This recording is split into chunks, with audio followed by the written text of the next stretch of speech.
Hi guys, hi everyone.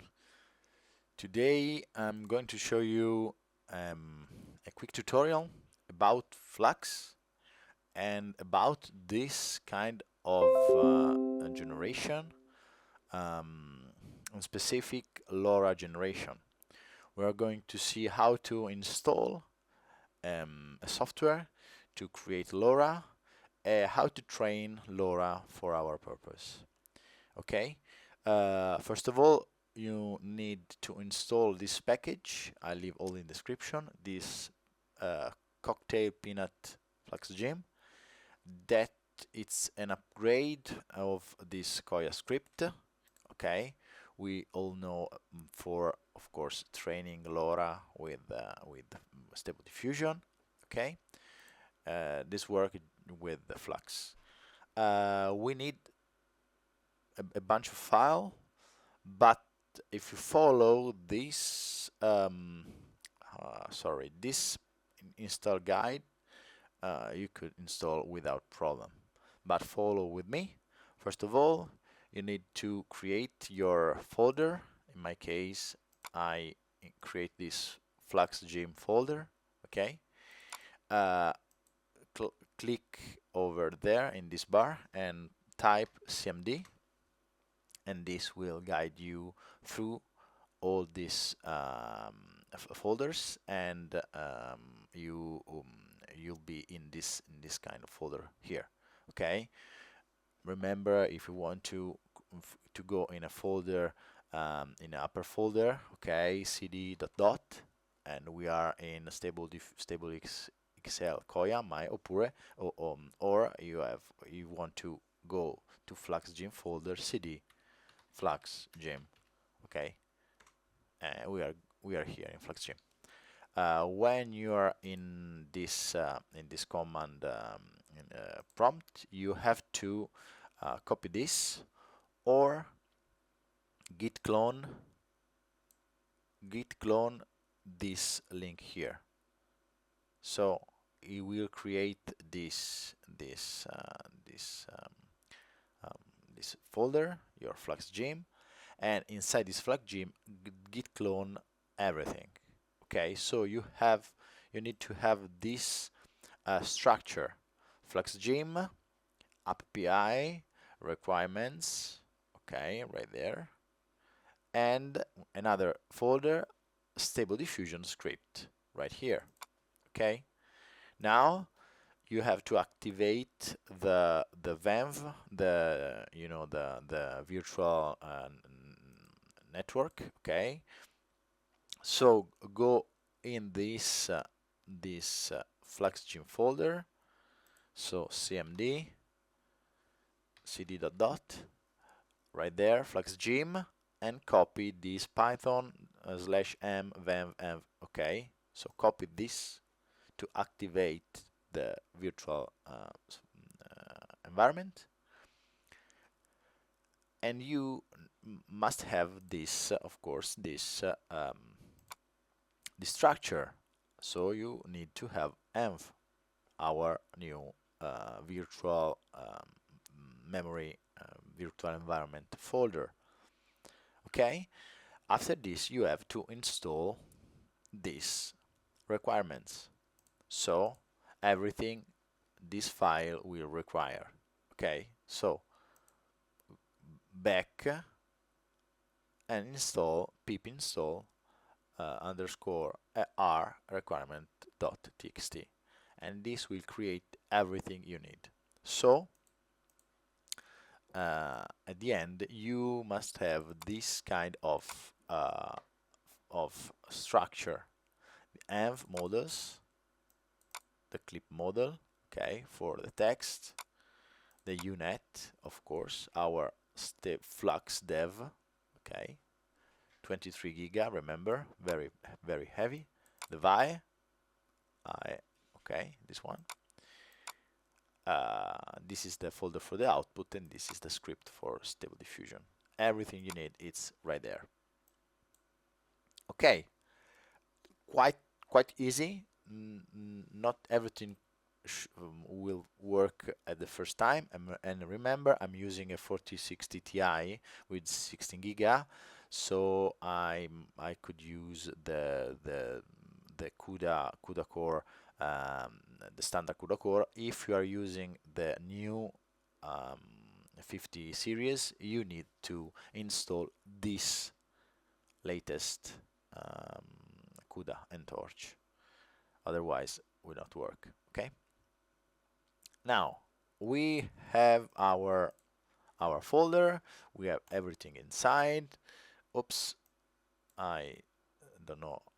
Okay, I click something. We have everything inside. So once you're done, right here, cmd, and you have to type python app .py. So we want to launch this one. Okay, python app .py. Enter. So the program will start. It will take some time. And remember, I think you need also this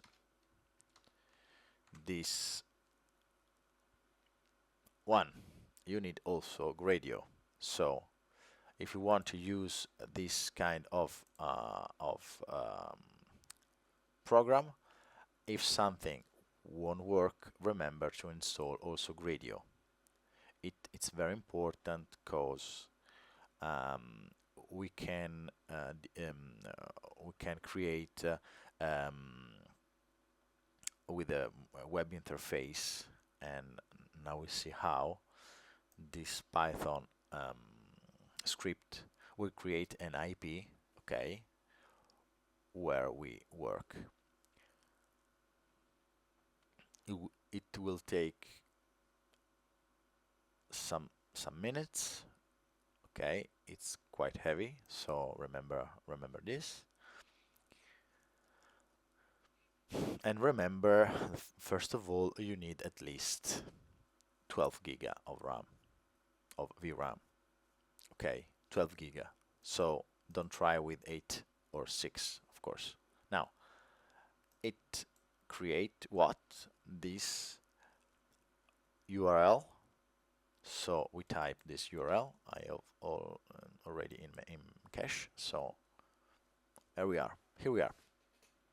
We are now in FluxGym, and we can train what we need. For today, I wanted to show you how to train an image like this. Okay, a Campbell tomato soup.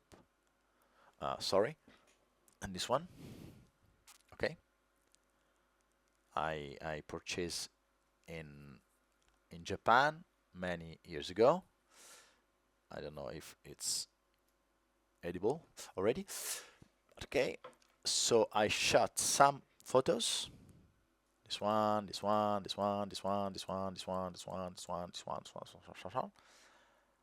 and I create a screenshot of this image, because the image I create, it's about 3 giga, and the resolution is very high for 4K. It's too high for our purpose. It's too heavy for the training. It will freeze your computer. So very easy. Take this photo. If you want full screen, and take a screenshot. Okay, bam. Very easy. 1K. It's fine for our purpose. Okay. So remember, try to create, a bunch of photo, 10, 15, maybe 5, okay, but remember, not too many, and try to stay above 5 and 15. Okay, more images, more render time, so you have to balance everything. Okay, so we have this photo. I take the front view, the back view, the top view, some details. Okay. Now we can start to create something. You have to upload your images. Okay, everything you want. This one. Okay, we upload these images here. Just to try. Okay. We have to name our LoRa. In this case, I name Campbell. Okay. This is the name of the folder. Okay. And I want to create the name of the LoRa, so the trigger word we use in Flux to say, hey, use my LoRa. Okay. I want to use the same Campbell. Campbell. Okay, right there.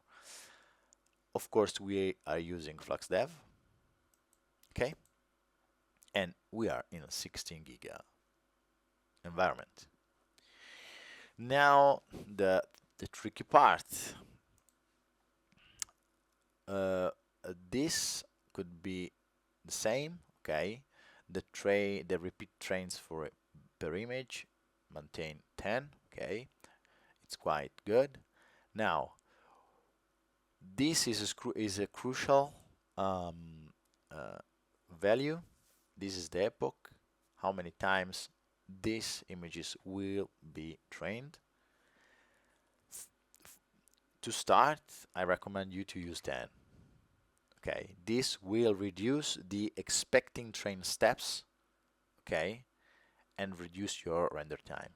Reduce the quality, okay, but for your first time, you have to know your system render time. Okay, so maintain 10. If you want to create a sample of the training, I don't recommend it because we'll reduce the render time, will increase the render time. But if you want, you could say, I want to see the generation of this Campbell can every 100 steps. Okay, could be a way. Resize dataset images to 512. This is default. Okay, so maintain this one. You can push to 1024, but with my 16 giga, the render time will increase 10 times. So use this. After this, okay, you need to caption every single image. You have to tell to the model what is this. What are we looking at? So FluxGym comes with this Florence 2 that is a captioning script. So click and it will read your image and translate your image with these two words. So just a second. 0 steps maybe. Okay.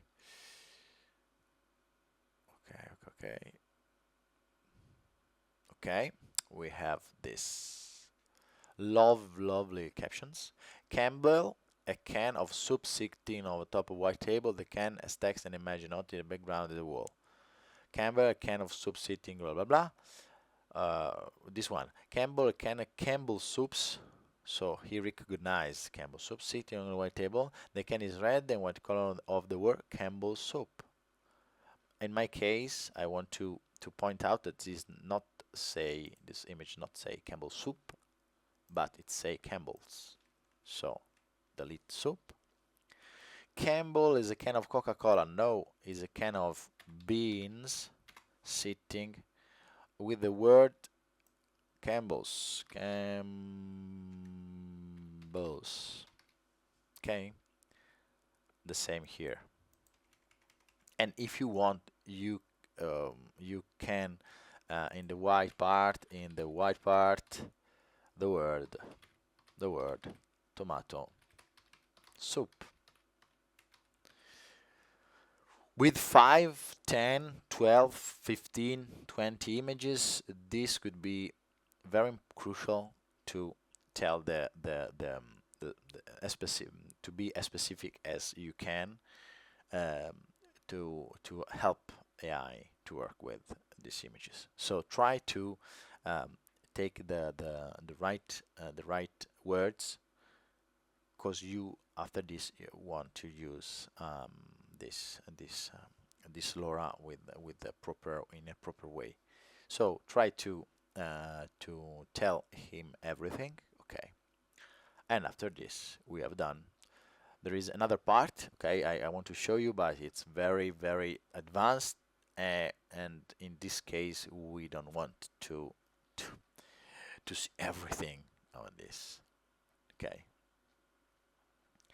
This could be very frustrating um, to enlighten everything, because some of this menu I don't know.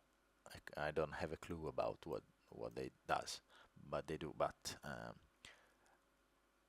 for our purpose, okay, uh, two or three this is could be important. Save every n epoch. So we have 10 epochs, so it will save at 4 and 8, and that's it. If we had 16, okay, epochs, it will save at 4, 8, 12, etc., etc. Could be interesting, because if you want to see the marginal error. Now we see what is it. Could be interesting to stop everything at 4 or 8 or 12.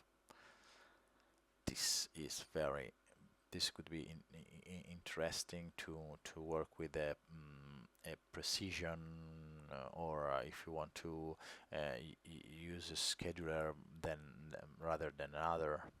It's very deep in this kind of workflow, but for our purpose it's unuseless. So this is not yes, we have to start with training. So start training. Okay guys, I just want to show you the first iteration, okay, just to talk about the process. So we see here the first step, the second step, and so on, okay, and we see the average loss, the error from the training images. So you can see the generation continue, and the time for each generation decrease, of course, and hopefully will decrease also the average loss. Okay, now I stop the process at 15%, so very at the beginning, and you can see there is an estimation of the render time, so 2 hours enough to render 1,600 steps. Okay, and now we have an average loss of about 30%. Okay, so it's quite high as loss, but I'm expecting to decrease this value, and if we used a right images set and the right epoch, okay, we could reduce this error as much as we can. So a good error it's about 10, 15%, 27%. It's high. So we will expect a difference between these images and the resolution of our generation. So once we create this this LoRa, we have an output, and we have this output here. You could see more safe tensor, maybe Campbell 001, Campbell 0004, Campbell 0008. This is the step we save the subtensor. So we expecting in a 001 30% of error, in the 004 maybe 20% of error, in the 008 maybe 17% of error, and so on.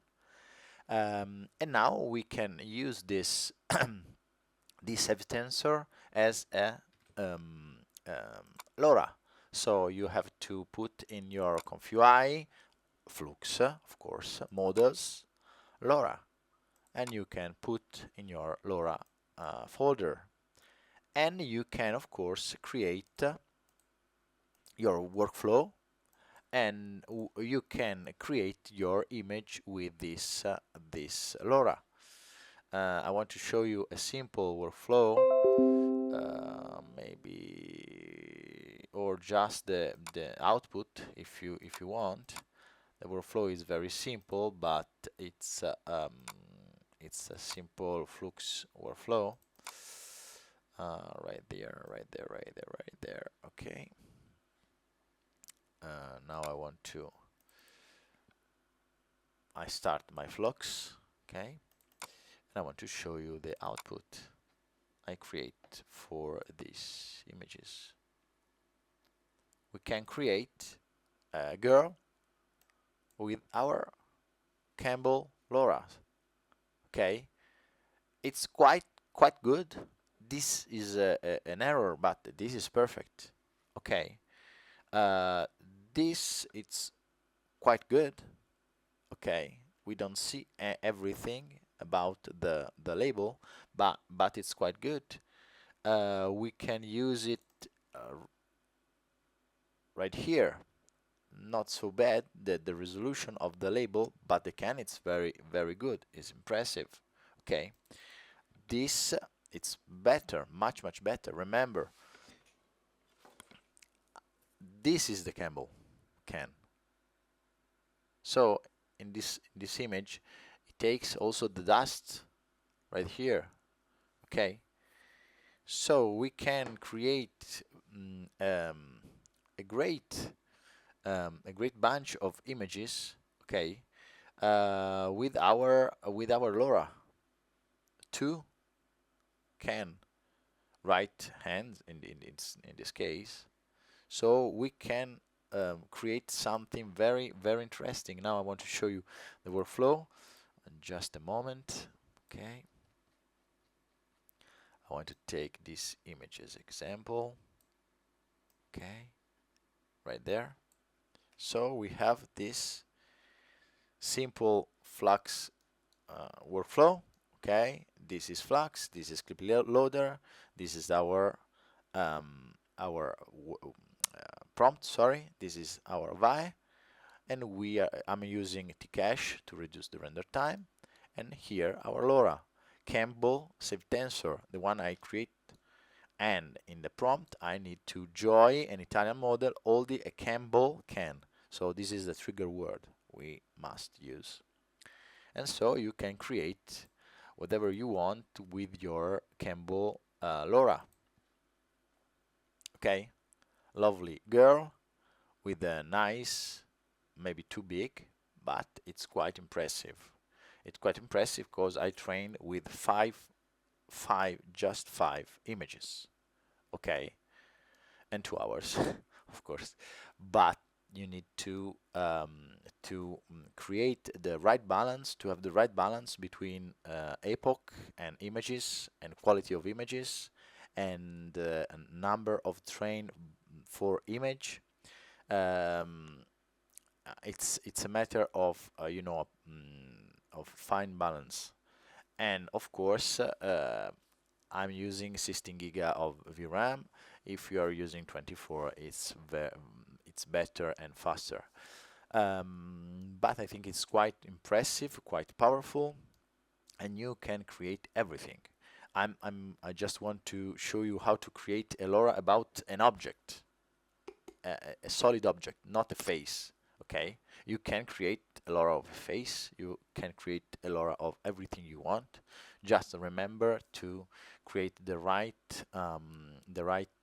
bunch of images, of training images, the right captioning wording, okay, and have patience, okay. And that's all. I just want to show you another image just to remind the power of this LoRa and this of course method.